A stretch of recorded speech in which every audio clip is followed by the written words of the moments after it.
अस्सलाम वालेकुम। बिस्मिल्लाहिर्रहमानिर्रहीम।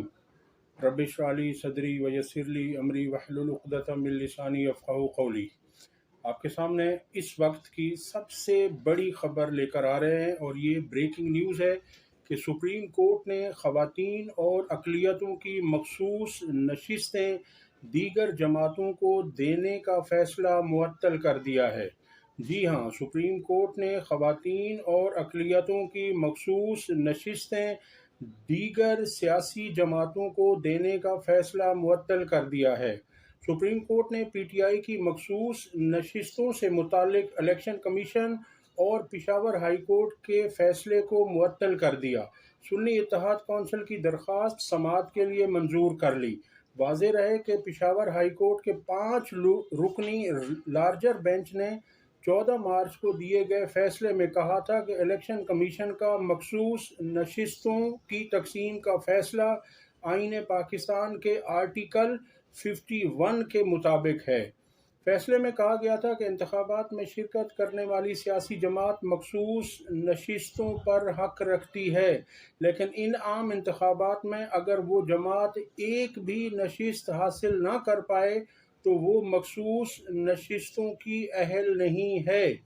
यानी ये पेशावर हाई कोर्ट का फैसला था कि चूंकि तहरीक इंसाफ ने बतौर जमात हिस्सा नहीं लिया था जब उनसे इंतखाबी निशान ले लिया गया था, तो तहरीक इंसाफ के उम्मीदवार आज़ाद हैसियत से इलेक्शन लड़े थे। अदालत ने अपने फैसले में मजीद कहा था कि ये दलील के मखसूस नशिस्तें ऐवान में मौजूद दीगर सियासी जमातों को नहीं दी जा सकती गैर आइनी है और इलेक्शन कमीशन ने मखसूस नशिस्तों को आइनी तरीके से तकसीम किया। अदालत का कहना था कि सुन्नी इत्तेहाद कौंसिल ख़वातीन की मखसूस नशिस्तों की हकदार नहीं और मुकर्ररा वक्त गुजरने के बाद मखसूस नशिस्तों की फहरिस्त जमा नहीं करवाई जा सकती, इसलिए दरख्वास्त खारिज की जाती है। ये पेशावर हाई कोर्ट की मैं बात कर रहा हूँ। पेशावर हाई कोर्ट की जानिब से इलेक्शन कमीशन के सुन्नी इत्तेहाद कौंसिल को मखसूस नशिस्तों से मुतालिक फ़ैसले को बरकरार रखा गया था और इलेक्शन कमीशन ने भी इसी तरह की बात की थी। अब आपके सामने हम रख रहे हैं, ये बहुत बड़ा फ़ैसला है और उसमें है कि सुन्नी इत्तेहाद कौंसिल की मखसूस नशिस्तों का केस अवामी मैंडेट की हिफाजत करेंगे, जस्टिस मंसूर अली शाह के रिमार्क्स।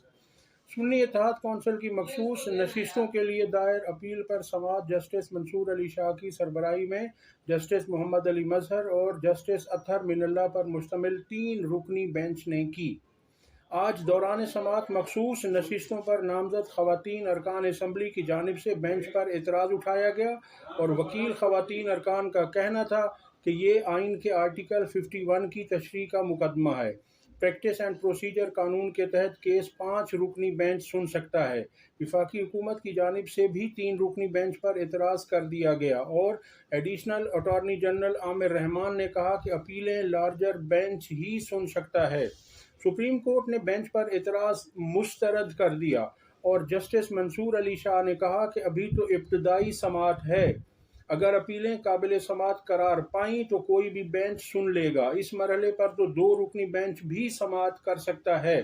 यानी वफाकी हुकूमत ने मुकम्मल कोशिश की कि ये बेंच इस पिटीशन की समाअत ना करे, क्योंकि उन्हें दिख रहा था कि इसमें 2 वो जजेस शामिल हैं जो आइन और कानून के साथ खड़े होने वाले हैं, यानी जस्टिस मंसूर अली शाह और जस्टिस अतहर मिनल्ला। और जो जस्टिस मजहर अली हैं, मोहम्मद अली मजहर हैं, वो चूँकि पिछले बेंच में भी थे तो उनसे इस तरह की तवक्को नहीं थी। जस्टिस मंसूर अली शाह ने रिमार्क्स दिए कि अभी तो इब्तदाई समाअत है। वकील फैसल सिद्दीकी ने, ये तहरीक इंसाफ की तरफ से या सुन्नी इत्तेहाद कौंसिल की तरफ से वकील थे फैसल सिद्दीकी, उन्होंने अदालत को बताया कि पीटीआई के आज़ाद जीते हुए अरकान असम्बली ने सुन्नी इत्तेहाद कौंसिल में शमूलियत अख्तियार की, जिस पर जस्टिस मंसूर अली शाह ने इस्तफसार किया कि क्या 7 उम्मीदवार ताहाल आज़ाद हैसियत में कौमी असम्बली का हिस्सा हैं। जस्टिस अतहर मिनल्ला ने पूछा, क्या पीटीआई एक रजिस्टर्ड सियासी जमात है, जिस पर फैसल सिद्दीकी ने बताया कि पीटीआई एक रजिस्टर्ड सियासी जमात है। जस्टिस मोहम्मद अली मजहर ने सवाल किया, آزاد اراکین کو کتنے دن میں کسی جماعت میں شمولیت اختیار کرنا ہوتی ہے، جس پر وکیل فیصل صدیقی نے بتایا آزاد اراکین قومی اسمبلی کو 3 روز میں کسی سیاسی جماعت میں شمولیت اختیار کرنا ہوتی ہے۔ سیاسی جماعت انتخابات میں حصہ لے کر پارلیمانی جماعت بن سکتی ہے۔ وکیل فیصل صدیقی۔ جسٹس اطہر من اللہ نے استفسار کیا، اگر کسی سیاسی جماعت کے پاس انتخابی نشان نہیں ہے تو کیا اس کے امیدوار نمائندگی کے حق سے محروم ہو جائیں گے؟ نہایت اہم سوال تھا یہ، جس پر فیصل صدیقی کا جواب تھا کوئی سیاسی جماعت انتخابات میں حصہ لے کر پارلیمانی جماعت بن سکتی ہے۔ دوسری صورت یہ ہے کہ کوئی سیاسی جماعت انتخابات میں حصہ نہ لے اور آزاد جیتے ہوئے اراکین اس جماعت میں شمولیت اختیار کر لیں۔ جسٹس منصور علی شاہ نے پوچھا، سیاسی جماعتوں کے درمیان مخصوص نشستوں کی تقسیم کس فارمولے کے تحت ہوتی ہے؟ سیاسی جماعت کیا اپنی جیتی ہوئی سیٹوں کے مطابق مخصوص نشستیں لے گی یا زیادہ بھی لے سکتی ہے؟ یعنی اس بات کا اشارہ اس طرف تھا کہ جو باقی جماعتوں کو، یعنی پیپلز پارٹی کو، نون لیگ کو اور فضل الرحمان کی پارٹی کو جو تحریک انصاف کی نشستیں دی گئیں تو اس سے متعلق ان کا تھا کہ انہوں نے جتنی جیتی ہیں ان سے زیادہ بھی ان کو دی جا سکتی ہیں۔ وکیل فیصل صدیقی کا کہنا تھا کوئی سیاسی جماعت اپنے تناسب سے زیادہ کسی صورت میں مخصوص نشستیں نہیں لے سکتی۔ عدالت نے کیس کی مزید سماعت 3 جون تک ملتوی کر دی۔ سپریم کورٹ نے پی ٹی آئی کی مخصوص نشستوں سے متعلق اپیل پر لارجر بینچ کی تشکیل کے لیے معاملہ 3 رکنی کمیٹی کو بھجوا دیا۔ سپریم کورٹ نے مخصوص نشستوں کے کیس میں وفاقی حکومت اور الیکشن کمیشن کو نوٹس جاری کرتے ہوئے آئندہ سماعت پر انہیں ریکارڈ سمیت پیش ہونے کی ہدایت کر دی۔ بیرسٹر گوہر کہتے ہیں کہ سپریم کورٹ کے آج کے فیصلے کا تعلق مذاکرات سے نہیں ہے۔ مخصوص نشستوں پر فیصلہ سامنے آنے کے بعد سپریم کورٹ کے باہر میڈیا نمائندوں سے گفتگو کرتے ہوئے چیئرمین پاکستان تحریک انصاف بیرسٹر گوہر نے کہا، سپریم کورٹ نے اپنے آج کے فیصلے کے ذریعے تسلیم کیا ہے کہ الیکشن کمیشن کا اس سلسلے میں فیصلہ غیر اصولی اور غیر آئینی تھا۔ ہم یہی کہہ رہے تھے کہ ان نشستوں پر سنی اتحاد کونسل کا حق تھا، مگر ہمارا حق ہم سے چھینا گیا اور دیگر جماعتوں میں بانٹ دیا گیا۔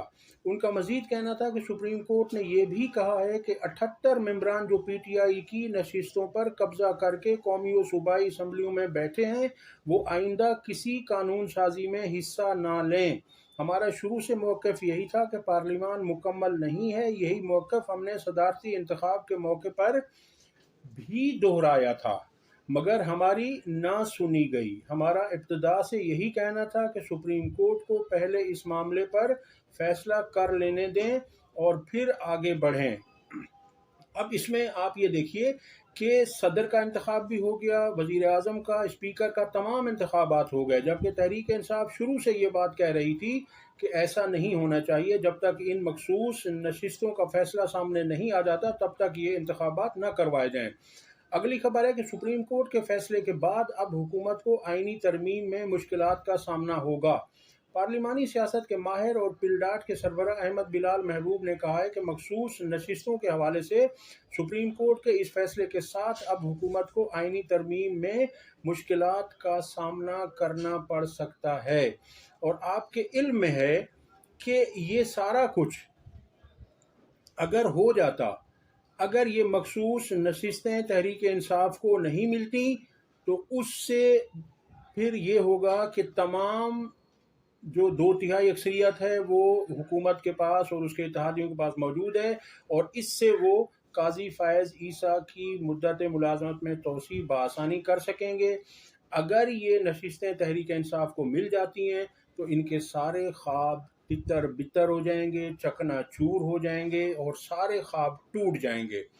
لہٰذا یہ بہت بڑا فیصلہ ہے، اور میں آپ کو پھر بتا دوں کہ سنی اتحاد کونسل کی مخصوص نشستیں، خواتین اور اقلیتوں کی نشستیں دیگر سیاسی جماعتوں کو دینے کا فیصلہ سپریم کورٹ کے 3 رکنی بینچ نے معطل کر دیا ہے۔